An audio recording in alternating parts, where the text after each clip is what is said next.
Too many coaches are overwhelmed by all the decisions of program design.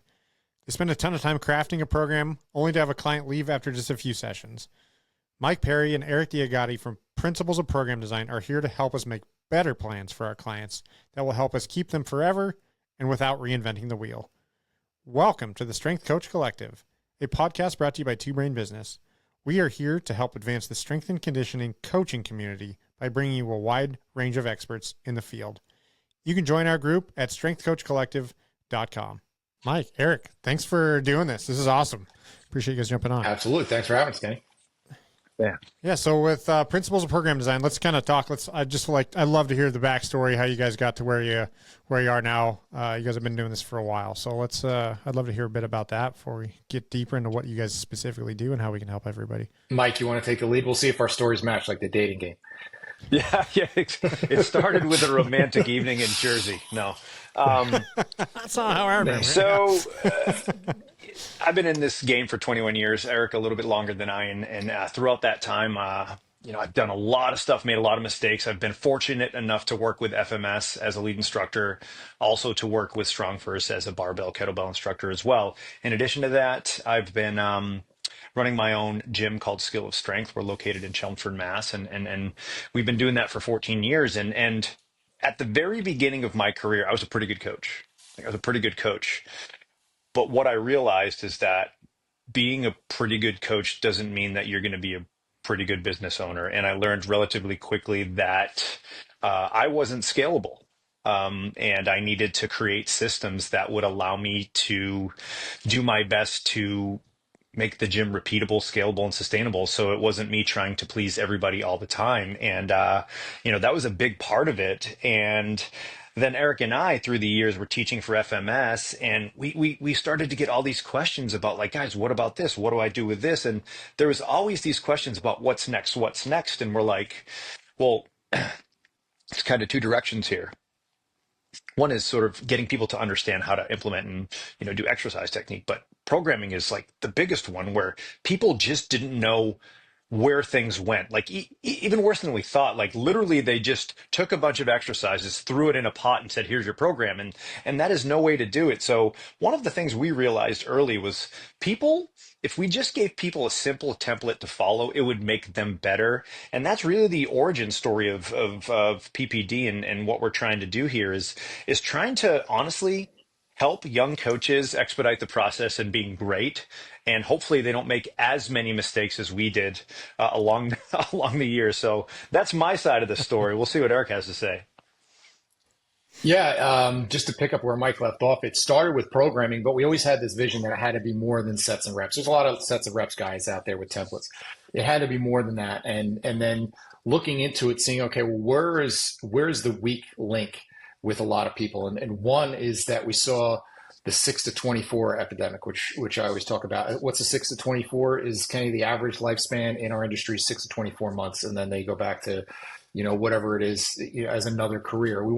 There's a lot of people who at one point were really passionate about helping people and about this industry that we lose because we don't give them any kind of career path or even teach them how to be a professional.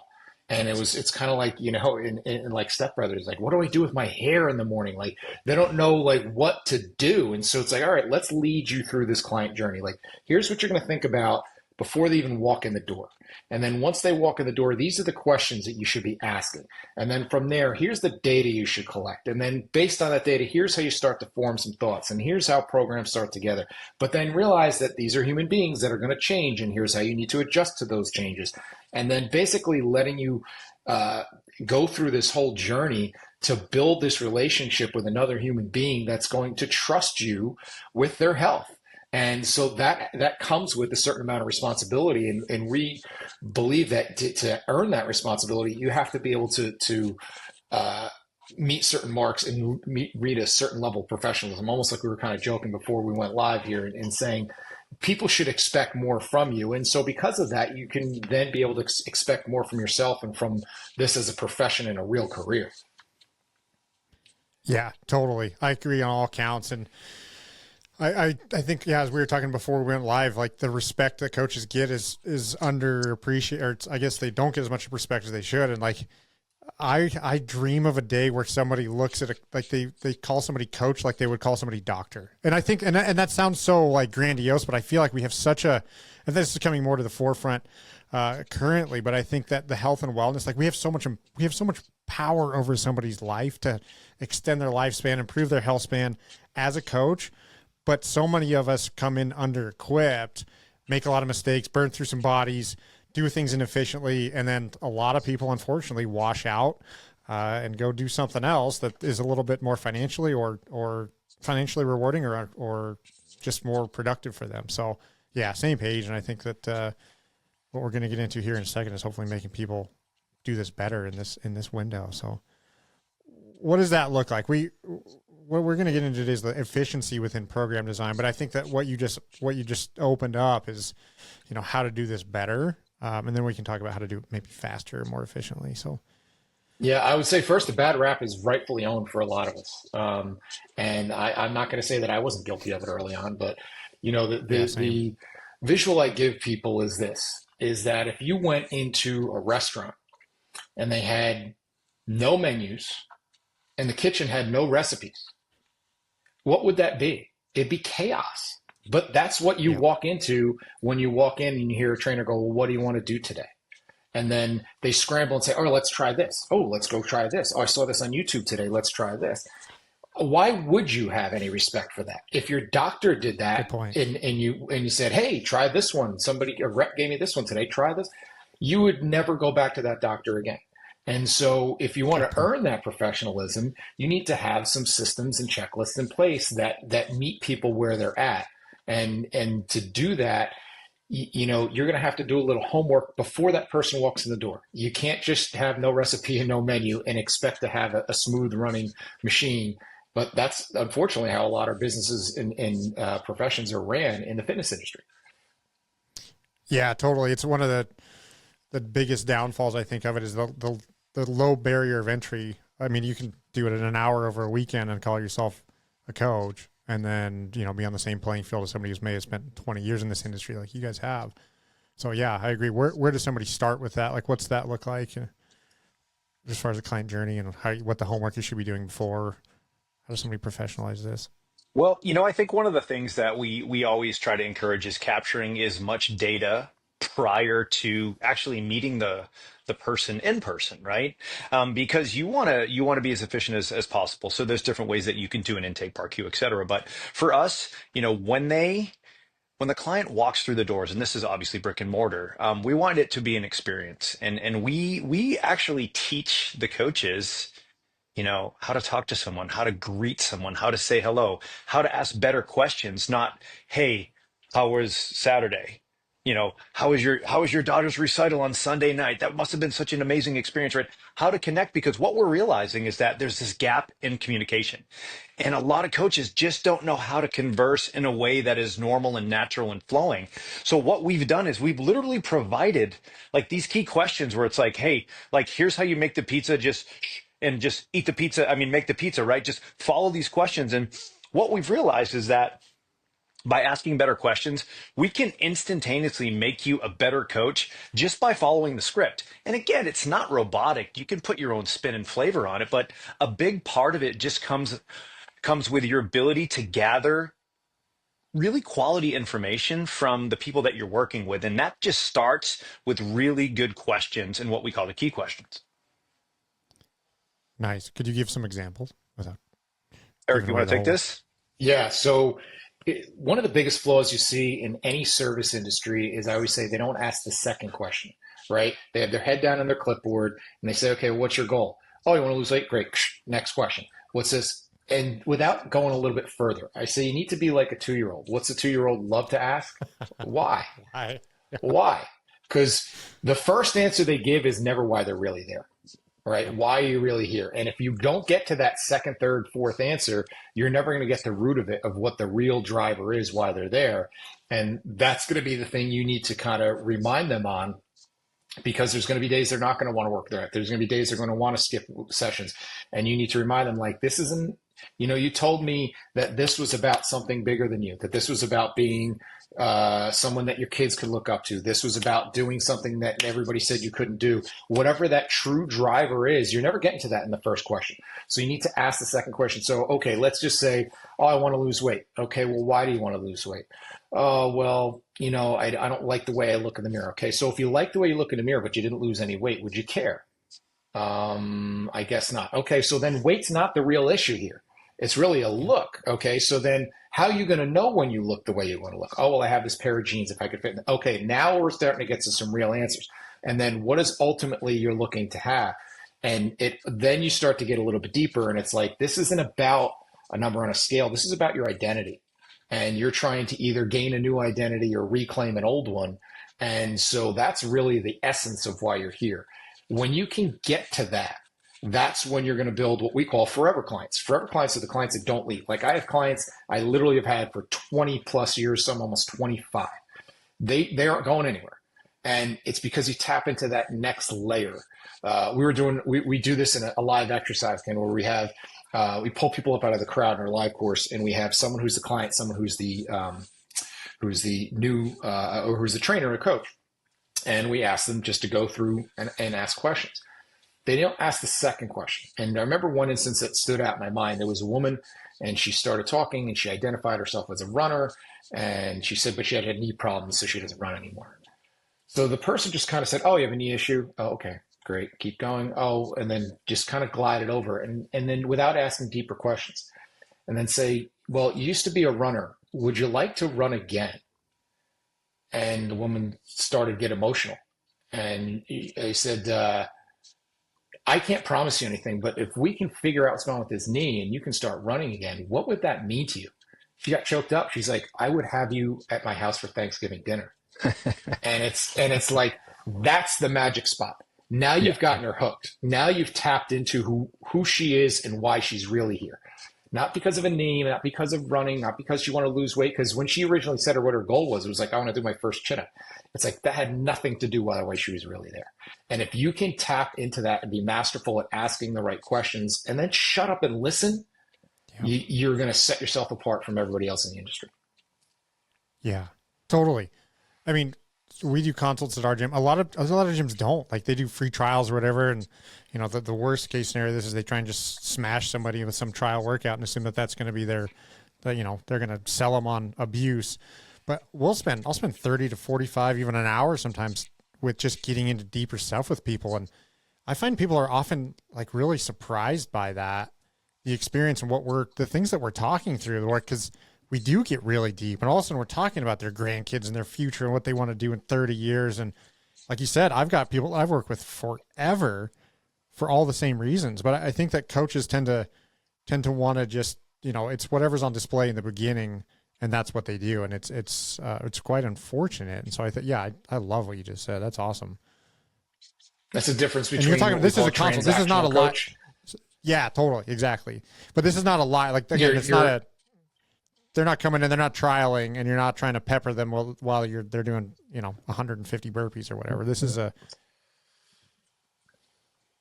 is whenever your first interaction is with them, when you have to gain their trust and rapport. And like Mike said, it's like your first date. You're not, going in for the kill in the first 5 minutes. Like you have to figure out, do a little dance first and figure out, is this the right place for you? And also to understand, are they right for you?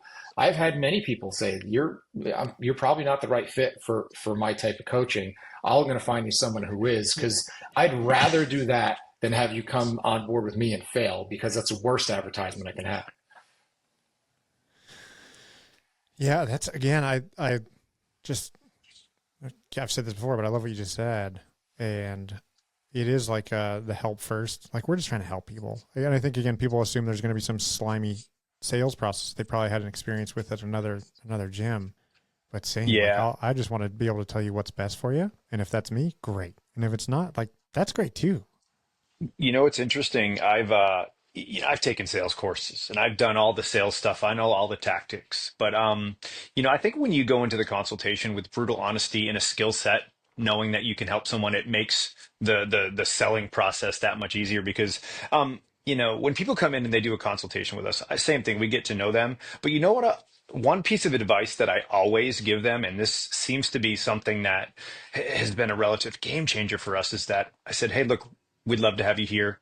Regardless of where you choose, make sure that they go through your injury history, medical history, look at your aches and pains, see how well you move, take you through some sort of assessment so they know where to start, because I said, if they don't do that, that's not really a good decision for you. I said, I won't give you any other advice but that, but I would say 90% of the time when I just educate them and say, hey, look, like there's some standards that we believe things should be, people should be hitting when it comes to service in the personal training industry. And you'd be amazed at how well just educating people on like what's out there from a standard and a quality standpoint has been tremendous for us, because people realize that, wow, these guys aren't just your fly by night trainers because it's popular. Like they've been doing this for a very, very long time. And people say kill them with kindness, and I agree with that, but I say kill them with education as well. Yeah, for sure. And I have a lot of coaches that they'll pull back from the idea of doing sales when I rename it and just call it a con. Like when I say, hey, look, I just want you to listen to what they have to say, ask good questions, and then tell them what you think they should do. And they're like, oh, I can do that. And it really works. Like that's the extent of like how we intro the process to them. And they're like, oh yeah, I can totally do that. And they can obviously get better with some of their questions as they go along. But like, if they just go do that, like, that's awesome. I'm thrilled. What happens next? Like, so in terms of program design, in terms of where you take a client next on their journey, like what do you see as next best step for them? It really kind of depends on your setting, because you may or may not have the ability to do some level of assessment because maybe they're working in a group setting and it doesn't allow for that type of thing. But there needs to be something to kind of know where they're at on day one. And so with that, you need to have some level of scaling. And then if it's a group situation, you need to have your coaches on point to know, okay, well, here's today's generic workout, but I need to be ready for whatever walks in that door. And how am I going to scale this either down or up for that individual? So one of our key tenets within training is that you need to be just basically two things. We know you need to be challenged, because if you're not challenged, you won't change, you won't create a result. But you also need to be successful. And the sweet spot is right there. Like you said, you just go in and smash them. I could get that anywhere. I could get that for free on YouTube. Why am I paying you? But if it's not challenging enough, it's because maybe they just don't know how to scale it. And so we have, a belt system like the martial arts, and that's how we program exercises in terms of exercise selection, is to say, okay, well, if you went to a martial arts dojo, you don't just walk in and start sparring with the black belts and figure it out, because you're going to get your ass kicked. But at the same time, the black belt's getting nothing out of it either. So you need to figure out where to meet these people where they're at. And so scaling is important in terms of exercise selection, and then also in terms of choosing your volume and your reps and sets and so forth. So the more information I have with you, the better I can have. So I always say that, my decisions are based on three things. One is access. Are you in a group? Are you individual? Or you're semi-private? Second is information. How much information can I gather in the intake process, as well as through some level of evaluation? And then the most important thing is safety, to make sure that I'm going to put you in a safe situation, which sounds insane. Like, why would you not be safe? There's people who are going into fitness centers all the time who are just getting hurt. And so just being the fitness center that doesn't hurt people, you've set yourself above the rest, and having a system, which is crazy to me, but that's actually the fact. So those are the decision makers. And then as much of that as I can gather and put into one pile, the more I can dial it in for you. Yeah, love it. The hyper individualization of the experience for somebody. What is the belt system? Is that so facility dependent? Does that change? Like what the designed outcome is, or is that a generic? Here's fitness on a belt system, or how does that look? Look, we're all doing the same 9 patterns. I have a great friend who's a former NFL strength coach. He's like, I don't know what they do at this team or that team, but I can pretty much tell you they're pushing, they're pulling, they're squatting, they're lunging, they're hinging, right? So if we know that those are the 9 patterns, well, if the three of us sat down with a whiteboard, we can come up with 9,000 variations of the hinge. So which one are you going to pick?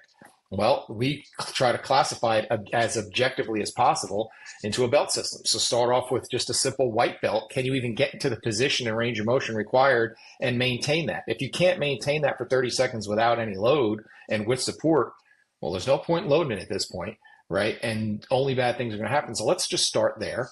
And if that's easy, then we can give you an unsupported version. And if you can do that, well, let's see how if you can do a certain amount relative to your body weight. And then from there, well, then now the progressions can get a little bit more, thoughtful and artful.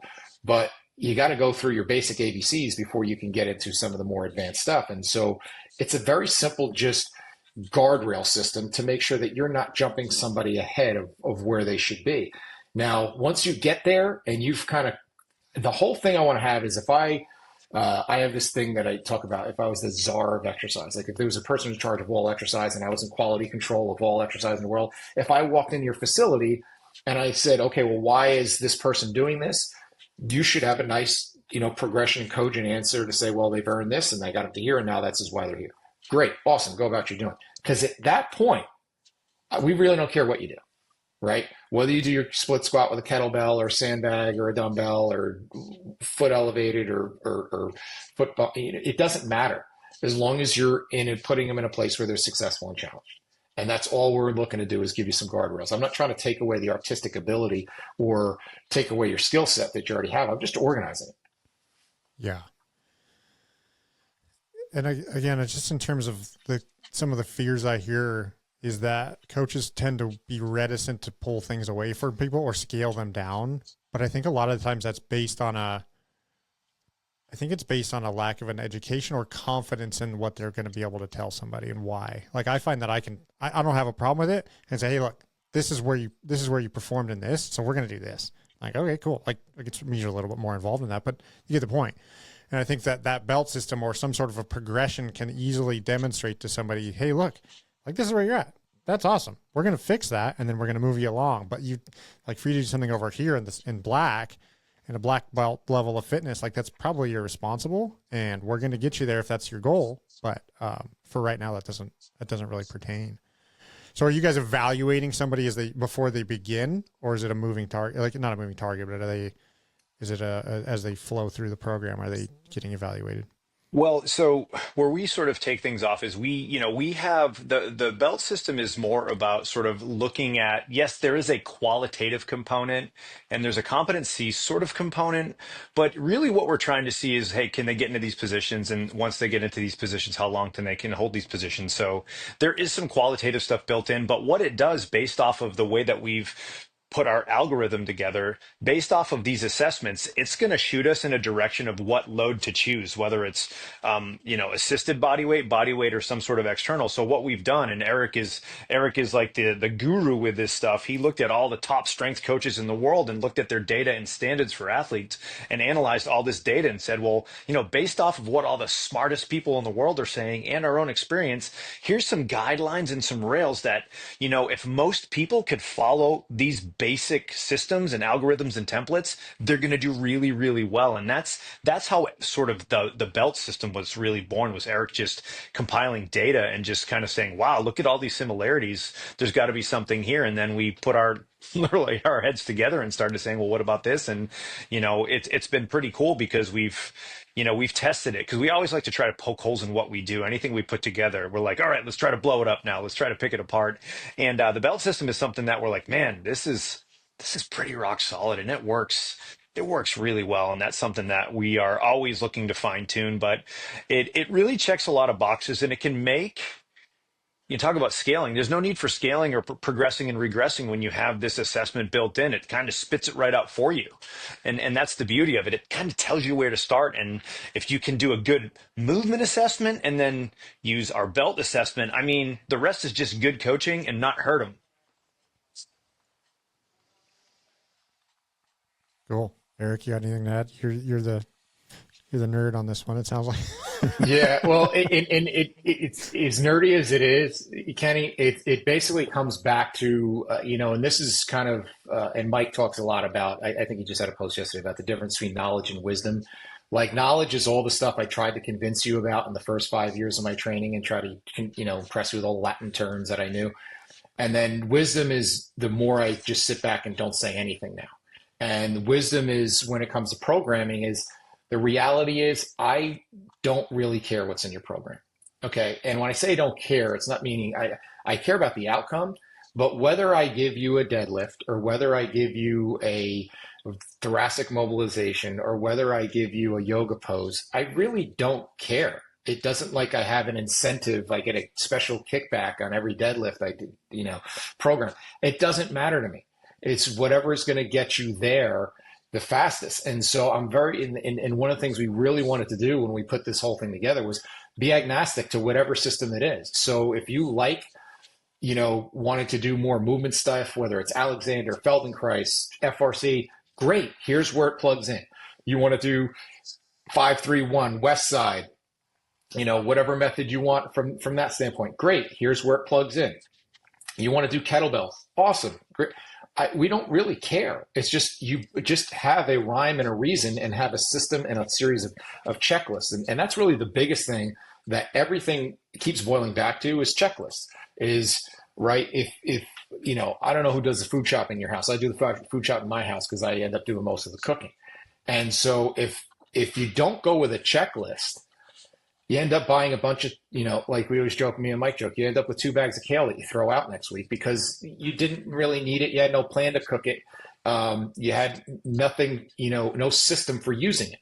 So you need to have a checklist and, okay, here's what I need. And here's all the ingredients that are going to take that to make it happen. And so checklists are the key to really being effective, and checklists are the foundation of your systems. And then once you have systems are just repeatable things, like Mike said, that you just keep testing and trying to break. And then when you can break it, figure out why it broke, and then just make that slight tweak so it changes.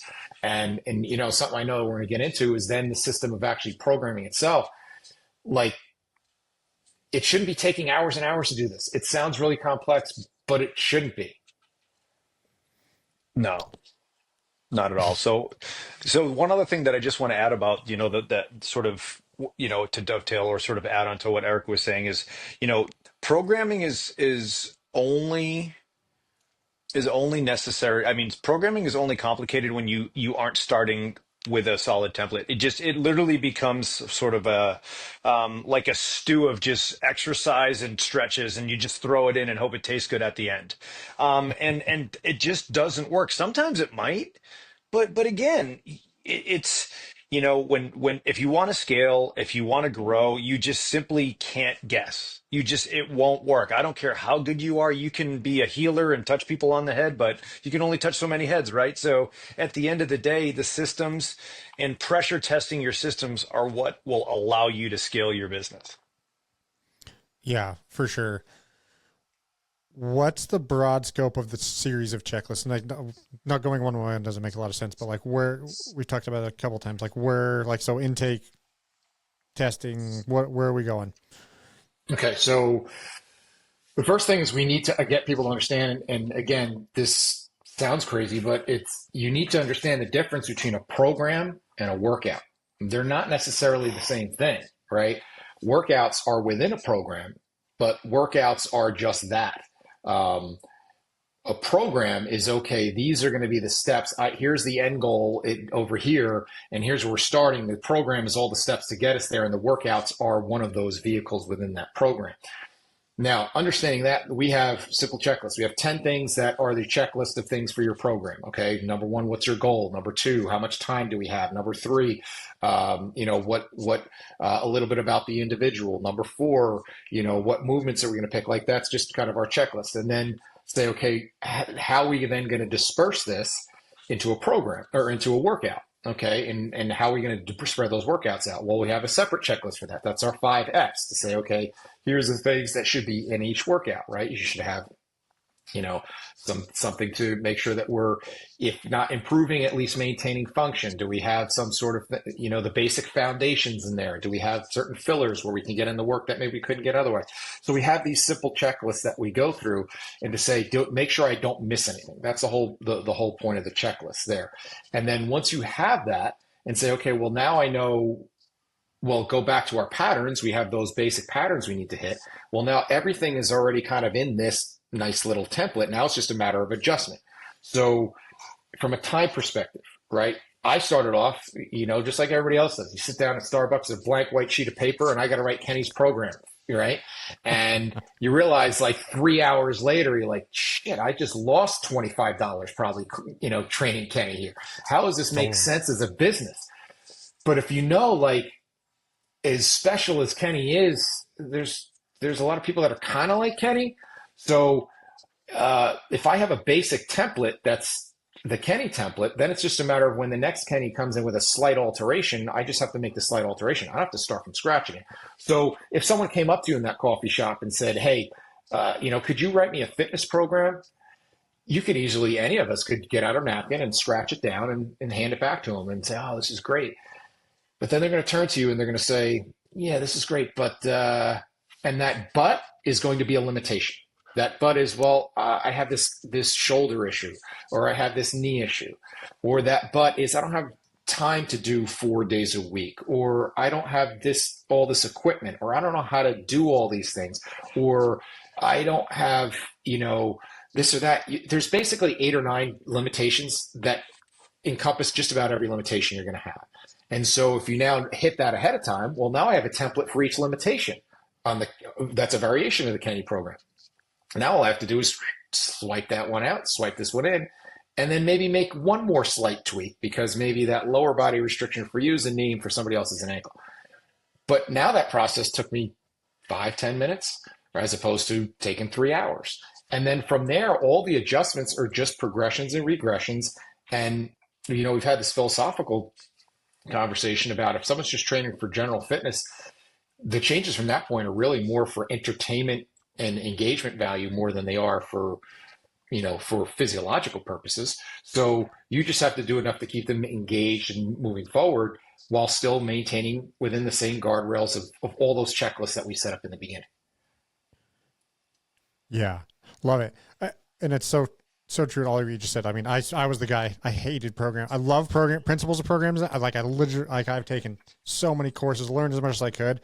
And then I found myself hating it because of something we talked about before we got online is like, you would just it would just be overwhelming and you just spend so much time trying to do the thing. And you leave these educational things without practical to-dos. And what you just outlined by understanding the trickle down, you kind of start at the top, goal, and then limitations, what they can do, time frame. It really becomes, it's so much less overwhelming and so much less complicated by just kind of following the data into a thing. And it's like, oh, wow, my recipe turned into a beautiful meal that is a part of this whole plan, right? Yeah, just like I said with the restaurant, they have the same menu, but people go in and say, hey, can I get that? And can you leave the onions off? Can I get that? Can I get that with, well done, right? You still have the ability to customize it, but you have to have some framework or it's chaos. Go ahead. Yeah. No, I was just going to say, we always talk about the Chipotle analogy, right? When Chipotle sort of launched in, I think it was 2013, they claimed they had over 65,000 different combinations based off of their sort of what they ordered, sort of what they served rather on their initial menu. Now they said they have I think it's over 6 million combinations of potential meals based off of their ingredients at Chipotle. And honestly, the ingredients at Chipotle are tortillas, proteins, rice, beans, salsas, meats, kind of it. You get your drinks. But point is there are so many combinations, but they're still pulling from the same bins. So, and that's the analogy that we use is we can make anybody a custom burrito, but is it really that custom? You're still going to have rice, you're still going to have beans, but it's still the similar stuff. And once people look at the fact that a squat pattern is a squat pattern, we're just going to give you advice on, what pattern's the best for that individual. But it's really about trying to simplify, but also making sure that the big rocks are taken care of because far too many people go down these rabbit holes where, they end up chasing things that really don't matter and they try to be pseudo healers and pseudo physical therapists and this and that. And, people aren't sleeping and people aren't, doing, they move like crap, but they're worried about a winging scapula, and what miniband to use when they don't know how to squat, touch their toes, or they don't even drink water. So for us too, it's just about telling people, hey, these are the big rocks. These are the important things. Don't worry if, someone blinked as they did their squat assessment, or don't worry if, someone's toeing out a little bit.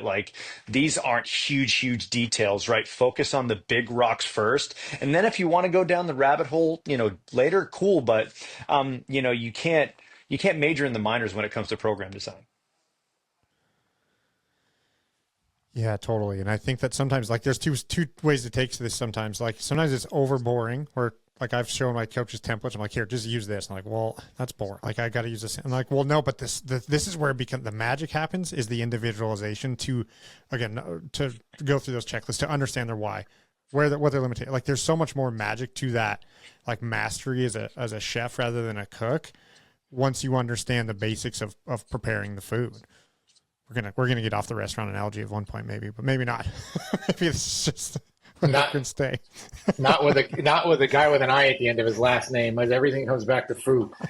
So the big mistake is that they, to your point, Kenny, is that they jump too quickly into specific training, right? And so if guy walks in and he's 45 years old and he's a weekend warrior golfer, and we latch onto that and think, okay, I'm going to give this guy every rotational exercise and golf clubs hooked up with bands and everything golf related. Like the guy stinks at golf because he can't touch his toes, because he's 30 pounds overweight, because he's terribly out of shape, and because he just doesn't produce any force.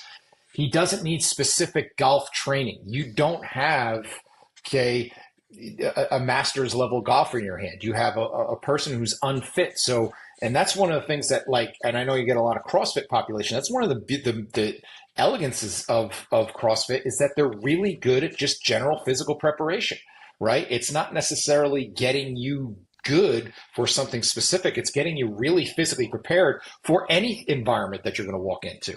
And so I think we think that that's not sexy, but really good general physical preparation is, if you just got everybody just an exceptional level of GPP, right? General physical preparation, you're going to make so many people better at whatever they venture out to do.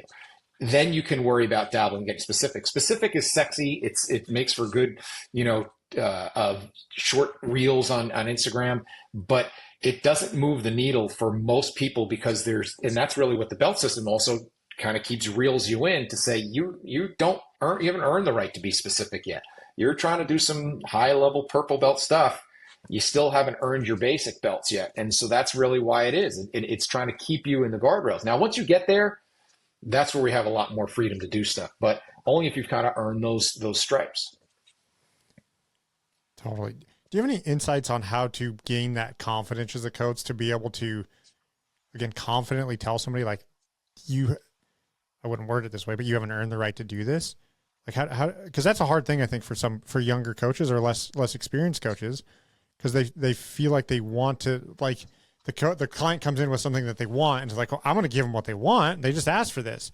But as a more mature coach, the right answer is, again, asking more questions, clarifying some more things, and then saying, look, I hear what you say, but this is actually what you need. Like, what's your insight on how to develop that confidence?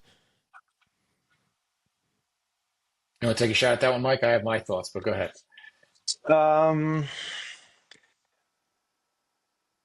I think a big part of sort of the process is you got to write things down, right? For me, writing things down and gathering metrics on my client's progress is a simple way to know that I'm moving the needle in the right direction. So, for me, I've always found that that's just a very, very simple metric to be like, hey, look, here's where you started and look at where you are now. I think that's really important, because what it does is it takes I don't want to say the emotion, but results are results. If you do a good job and you consistently deliver a good product, eventually people aren't going to care about sort of, your age or your experience. So I think the big part is just finding ways to capture success and recognize your successes early on, but also realize that, man, it's a tough industry, and it's a tough environment, because you're dealing with human beings, and you could do everything right and they could just come in and have a bad morning or didn't sleep, and everything that you thought that was true is completely off now. So, I think it's important to gather data. I think it's important to be a permanent beginner and continue to learn. But, I think it's also important to be graceful with yourself, because you're gonna make mistakes, because you're human. But the fact that you're dealing with human beings who are evolving and changing day to day, that's the hardest part about coaching, is trying to be agile with humans. So, I think it's a consistency of trying to get better, paying attention, and also simultaneously giving yourself a little bit of grace to know that, hey, you're new at this and you are going to mess up, and that's okay. But as long as you keep on, keeping the hammer down and learning. I think the other point is it's very hard for us to be objective and to step back from ourselves and understand that a lot of these expectations and biases are ones that we brought on ourselves. If you ask 10 people on the street right now, what's a good workout? What are they going to tell you 99% of the time? 9 out of 10 people, what are they going to tell you? It was really hard. I sweat a lot. It was, challenging, and I was sore afterwards, right? That's what they are expecting, right? So we know that, and as much as we can try to, give them rationalizations, they're still in the reptilian brain expecting and wanting that. So let's take a practical example, since we've been talking a bunch about the belt system. Look at a vertical pull. You want to get your client doing chin-ups, okay? So you have two options. You have them go up there, they get maybe 2 or 3 of the crappiest chin-ups you've ever seen. And most people's answer is, well, we just got to keep doing it, all right? Where I'm going to take a step back and say, okay, well, let's back off a little bit. Can you even do a straight arm hang? Straight arm hang, see how long you can go for. If you can't even do a minute of a straight arm hang, well, guess what? We're going to start there. And if for somebody who can't do a minute, 50 seconds of a straight arm hang is really hard, right? And they're going to tell all their friends how sore they were and how difficult it was. Then they're going to get super excited when 45 seconds turns into 55 seconds turns into a minute. Well, can you do now a bent arm hang? Can you work the top end of that range? Can you hold that for 30 seconds? Okay, well, now that you can do that, well, now let's start adding some eccentric chin-ups. Now, this process may take a couple weeks, depending on the learning curve of the individual. But now, guess what? Down the road, now I'm doing 3, 4, 5 really good chin-ups. Whereas if I took the first path, you know what I'm doing a couple months down the road? The same crappy 3 chin-ups that I did on day 1, right? Just with maybe some shoulder pain mixed into the because I've been doing crappy chin-ups for the last 3 months, right? So understanding the checks and balances and going where, as long as you're challenged but successful, the client doesn't care. That's our own biases, because we want to have our clients doing chin-ups because we don't know anything else, right? When your only tool is a hammer, everything looks like a nail. But if you understand there's more to it than that, then it's just a matter of, okay, I'm going to go where I'm going to really challenge you, but you're just successful enough that it's going to create an effect that we want. And then as soon as you get good at that, then I'll go to the next thing. Yeah, I think there's the demonstration of the progress is such an important aspect that gets left behind too, even if it's minute. Like agreeing on the goal and then demonstrating the progress from week to week, I think it gets so much buy-in from folks, rather than here's the sexiest new thing with percentages and drop sets and this and that and the other. It's like, hey, you added this much to that from last week. Like, that's awesome. High five. Like, I find that gets so much buy-in from people. Like, it's not always the sexiest thing in the world as far as like the program design aspect, but the progress aspect, very sexy. Does that play into that belt? I mean, assuming that like are people continuously testing and then you're showing them on the belt system, like, hey, this is where you've gone, like as a reassessment thing. A lot of people, I never even tell them that there's a belt system or it exists. It's running in the background. It's running the software in my head, but it's not even so much that it is getting them to understand the steps where they're constantly challenged. And then also, I think stepping back. Right. 2 big things I would say that are huge game changers is getting people to understand. One is that training is cumulative. Of all the people I've worked with, the jerseys I've hanging up behind me, no one ever said to me, that one workout I did in 2009, that was the one that won me the Super Bowl. That was it. That one workout on Thursday in March in 2009. Right? It's a cumulative process. You're planting seeds and working the soil and looking for a harvest down the road. This is not a one-shot deal. We get so wrapped up into this one magical workout that there's a lot of champions out there built on stacking up some crappy workouts in the process. So being cumulative and understanding this is a cumulative process is important for you to express. Number 2 is part of that cumulative process is the biggest checklist that's been a game changer for us. And I'm sure Mike will agree, and I want to get him to add on to it, is sitting down with your client day 1 with a weekly planner and say, okay, here's what your goal is. You just told me you want to get very good general fitness. To do that, here's what it's going to take. It's going to take a certain amount of strength training, which means a minimum of twice a week, in as much as 4 days a week. So let's look at a calendar. When's that getting done with your life? Okay, here and here, Monday and Thursday. For how much time? Where are you going to go? Is that all factored in your day? Is it after work? Is it before work? This has to be factored in. We can't just hope for it and just expect you to get all the magic to happen in our sessions, because it's not going to happen. Because you know what else we need? We need to do some cardio. And within cardio, there's different levels within cardio. I made you do some low-level zone 2 work. Don't pay me to stand next to you while you're going for an uphill walk. So you're going to have to figure out where are we going to put that in your program throughout the day. Is that going to be at lunch? Is that going to be at night? Is that going to be on Tuesdays? Where's that going? Okay, well, now we need to get to a little bit of interval work. Now we need to get a little bit of movement or mobility work because you don't move so well. Where's that going to fit in? And now you start to look at their week and say, okay, this is what's going to be expected of you. Can you do this? And now there's a level of expectation that I am your general contractor. I am the architect of this project. But you ultimately are hanging up the walls. You're the one painting. You're the one laying the cement. And so I'm just telling you when and where and how and what materials to use. So getting them to understand that gets the buy-in. It gets them to understand there's personal responsibility. It's not I show up, be with my trainer for an hour, and then hope for magic. Because when that happens and they don't get results, guess what? They're going someplace else. Where now, here's what it's going to take. Now, after 2 weeks, if you say, okay, you're getting all the things in your checklist and they're not getting it, we need to change the checklist. But that's because I have a checklist for the checklist. And that's where we make sure that we're moving forward, but looking at it on a holistic global scale first that meets them where they're at, as opposed to thinking it's going to be these magical workouts twice a week for 45 minutes is not going to move the needle if they don't have all those other pieces in place, including their nutrition, including their lifestyle, their stress management, their sleep, and all those other factors. You don't have to be an expert in those, but if you don't consider those and you think it's just your 2 workouts a week, you're being blind, and you're a complete narcissist to think that you're going to be the person that's going to change this person's life twice a week in 45 minutes. Yeah, love it. Well, I mean, it sums a lot of it up, but like principles of program design, I think people think sets and reps. We said this in the beginning, but it's what you just said is effective program design, right? Like the whole program, everything, all the aspects. But I think most people miss that. They just go sets and reps. Perfect. Okay, cool. This will be great.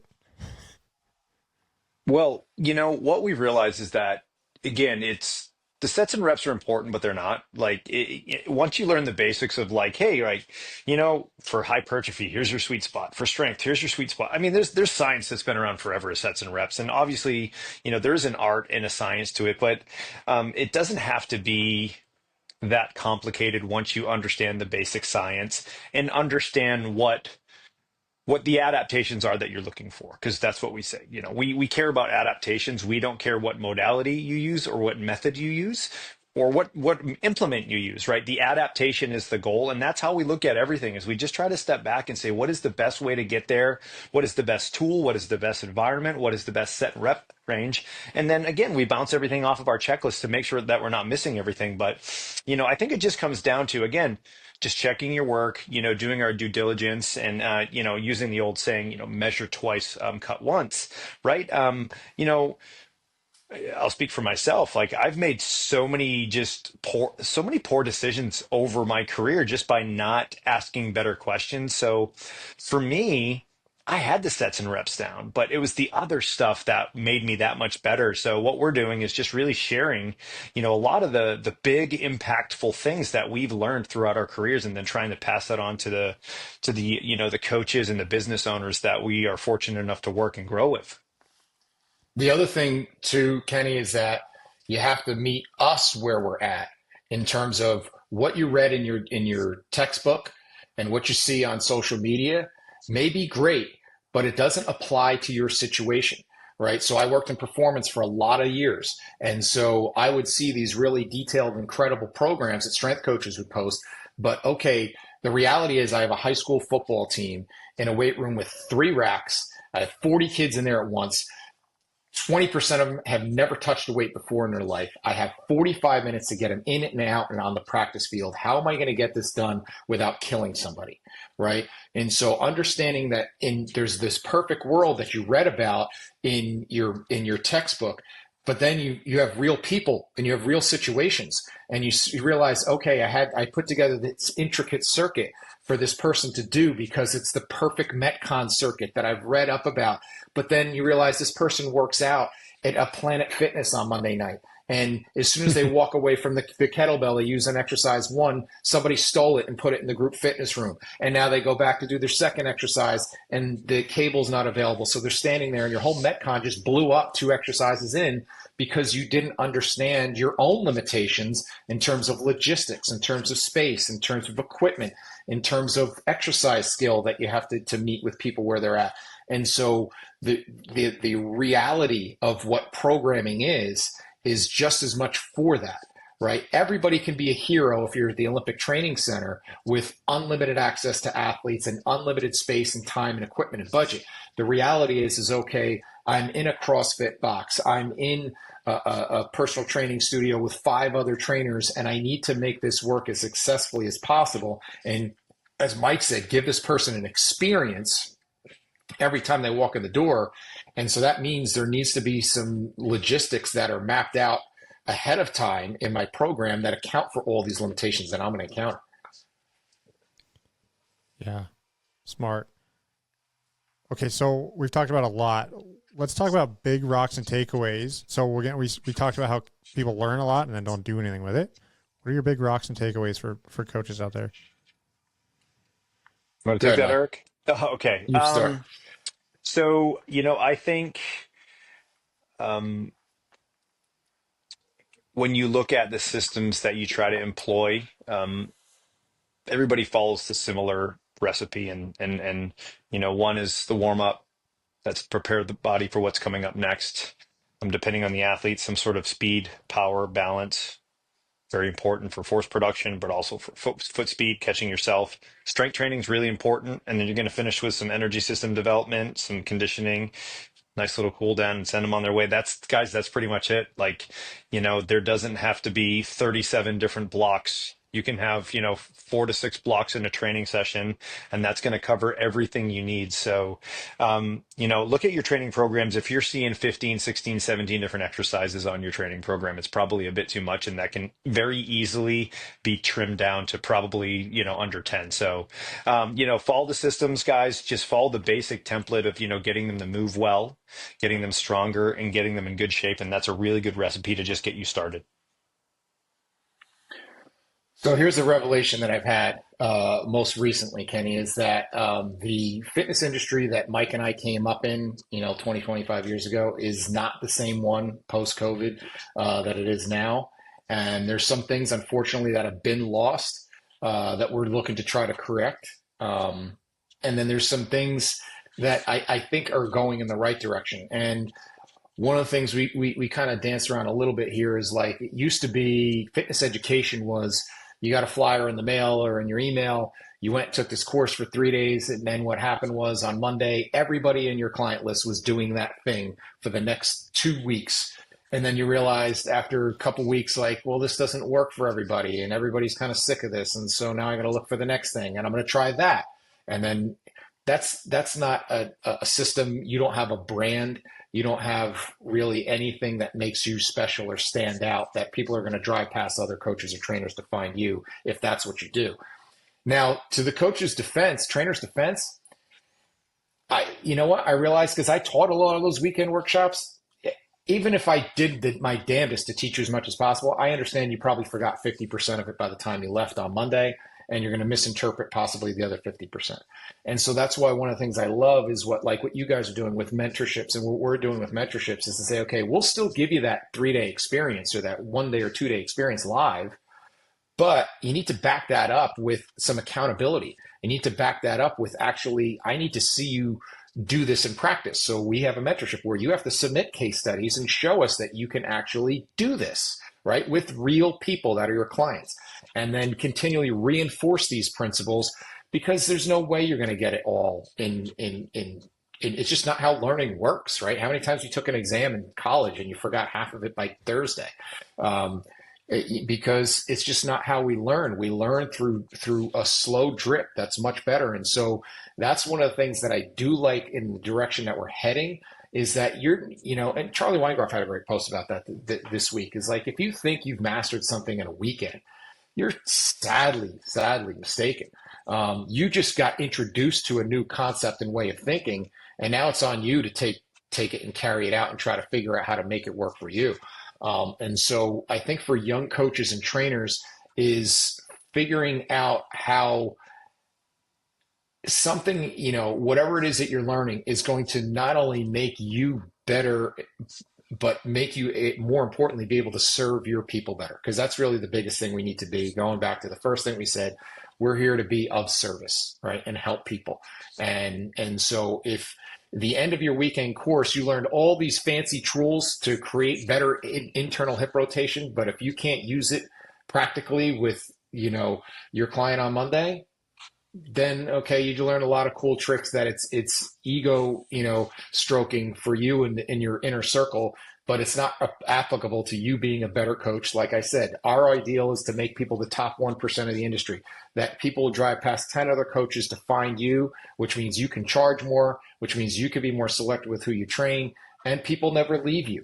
And that's ultimately when you've hit the kind of quan of what you want to be with as a coach or a trainer, is you've created that level of mastery, which is an ongoing, never-ending process. Beautiful. And so you guys do that through mentorship. You also have a bunch of courses on the Principles of Program Design website. Could you want to go over, there's warm-ups, there's program design, there's groups, there's a lot of stuff. Can you give us an overview of what's on there? Sure. So the nuts and bolts is our foundations course, and that's where we just take you through, like we said, the client journey, everything from philosophy to key questions to all those checklists to all our programming algorithms and templates and all those sorts of things, even how to adjust for daily readiness and so forth. That's all in there. Then the supplemental courses is we have the exercise coach course, which is our belt system, right? In laying out all 9 patterns, how to coach each one of them, how to progress or regress, where they all fall and why.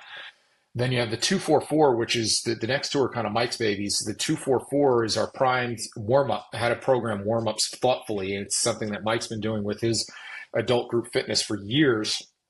And now we've taken that and applied it in the performance and youth level, and how to program warm-ups. And then the group mastery, well, that's, again, we've always just basically shared, here's how we do it, right? There's no top secret thing, and where we have a lot of these people who are these gurus who teach you something, but then they do something else.